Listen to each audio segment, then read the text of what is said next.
अस्सलाम वालेकुम। अज मैं तुहानू दो लतीफ़े ते एक शेर सुनावांगा एंड ते। लतीफ़ा इस तरह, लंदन की एक बस में कुछ लड़कियां सवार हो रही थीं। जब बस भर गई तो कंडक्टर ने सरदार से कहा, नो मोर नो मोर। सरदार गुस्से से, सालिया मोरनियां ते सारियां चाल लियां ने, हुण मोर दी वारी आई है तो मौत पै गई है। दूसरा, एक बुढ़ी ही ना, ਉਹਦੀ नौं ਜਿਹੜੀ ਕੰਮ नहीं करती सी। ਉਹਨੇ एक तरीका सोचिया। ਉਹਨੇ अपने पुत्र ਨੂੰ आख्या कि पुत्र कल मैं झाड़ू लावांगी तो तू आखना अम्मी हट जा, मैं झाड़ू लाना। हो सकता इस तरह तेरी बुढ़ी ਨੂੰ शर्म आ जाए तो काम करना शुरू कर छड़े। अगले दिन होया तो मुंडे की माँ झाड़ू लान लगी तो मुंडा कहन लगा, अम्मी तू रहन दे, मैं झाड़ू लाना।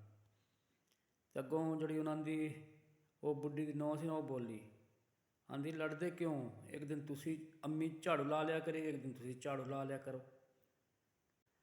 तीसरा शेर, किसी के ऐब को तू बेनकाब न कर, किसी के ऐब को तू बेनकाब न कर, खुदा हिसाब करेगा तू हिसाब न कर। बुरी नज़र से न देख मुझको देखने वाले, बुरी नज़र से न देख मुझको देखने वाले।